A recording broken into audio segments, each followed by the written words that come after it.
जय श्री कृष्ण। आप सभी को रंग पंचमी की बहुत बहुत शुभकामनाएं।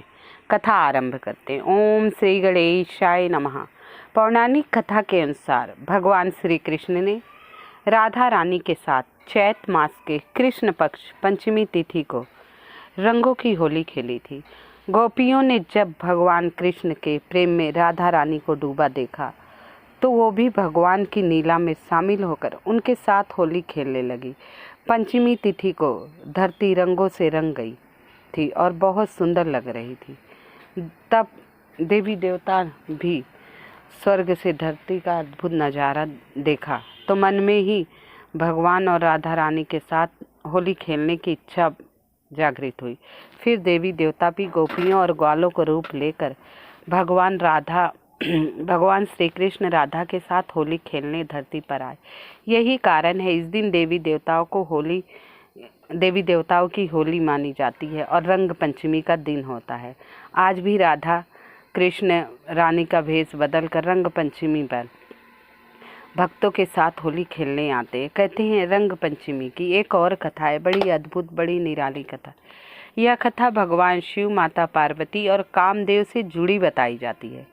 कथा के अनुसार माता पार्वती ने हवन कुंड में कूदकर अपनी जान दे देती हैं।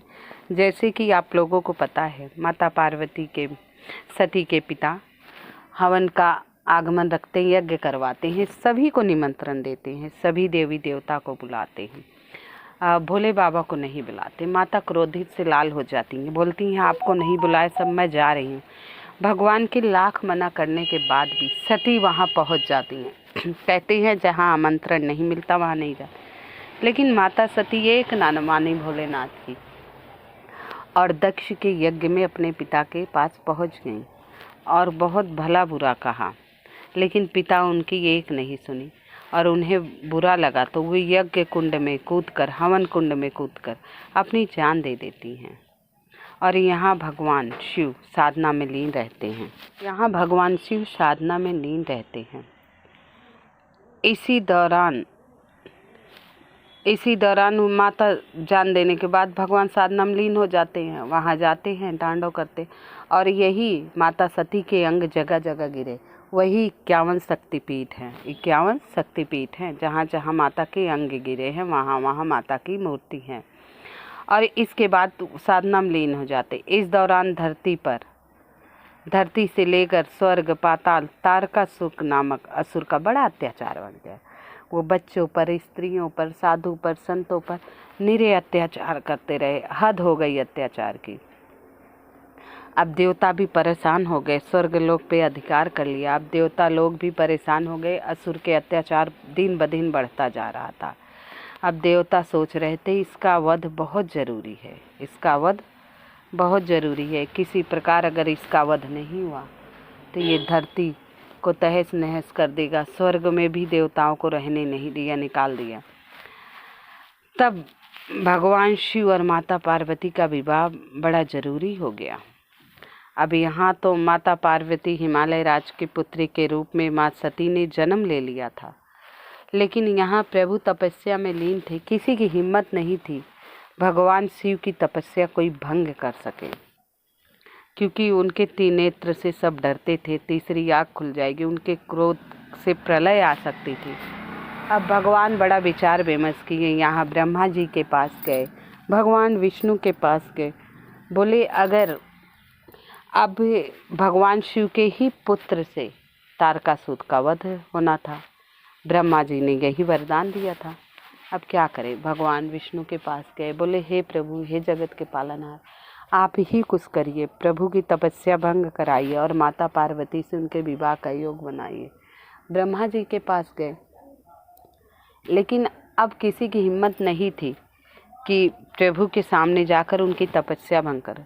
सभी देवी देवता मिलकर कामदेव के पास गए। कहाँ गए? कामदेव के पास गए। कामदेव उनकी प्रार्थना सुनी तो उनकी भी हिम्मत नहीं हुई। पहले वो मना कर दिए, बोले मैं नहीं कर सकता, ये प्रभु बहुत गुस्से वाले हैं।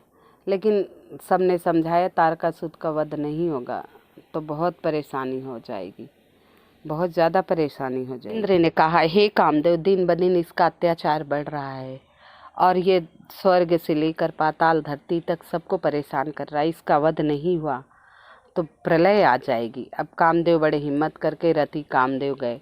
बहुत देर तक नृत्य किया, बहुत कोशिश की कि प्रभु की तपस्या भंग कर दे, नहीं कर पाए।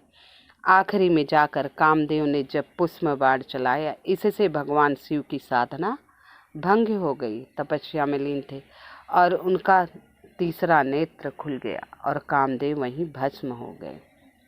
अब जब कामदेव भस्म हो गए तो रति विलाप करने लगी। जब रति विलाप करने लगी तब भगवान ने शिव कहा, कामदेव दोबारा जन्म लेकर श्री कृष्ण के पुत्र प्रद्युम्न के रूप में तुम्हें मिलेंगे।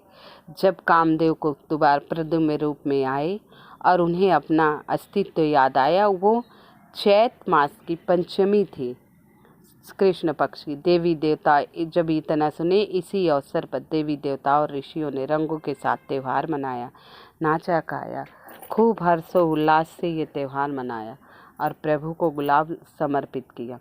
तब से रंग पंचमी का त्यौहार मनाया जाता है और इसी दिन कहते हैं राधा कृष्ण ने होली खेली थी और खूब हर्षोल्लास से आज के दिन मथुरा, वृंदावन, गोकुल में सब होली मना रहे हैं, नाच कूद रहे हैं। रंग पंचमी के रूप में प्रचलित हुआ है। तो कहते हैं आप ये रंग पंचमी का त्यौहार व्रत कथा सुनने से, हमारे सनातन धर्म में हर एक त्यौहार की अद्भुत कथा है, हर एक व्रत की कथा है। अगर आप कुछ नहीं कर पाए तो व्रत कथा अवश्य सुनिए। व्रत कथा सुनने मात्र से प्रभु प्रसन्न होते हैं और सारी मनोकामनाएं पूर्ण करते हैं। आज के दिन राधे नाम का खूब जाप करिए, होली खेलिए, आपस में खुशियाँ बांटिए, नाचिए, गाइए, प्रभु नाम का कीर्तन कीजिए। ये छोटे छोटे उपाय करने से हमारे जीवन की सारी परेशानियां दूर होती हैं।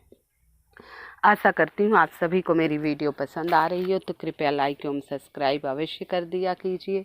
कमेंट में राधे कृष्ण लिख दीजिएगा। एक बार पुनः आप सभी को रंग पंचमी की बहुत बहुत शुभकामनाएं, हार्दिक शुभकामनाएं। जय श्री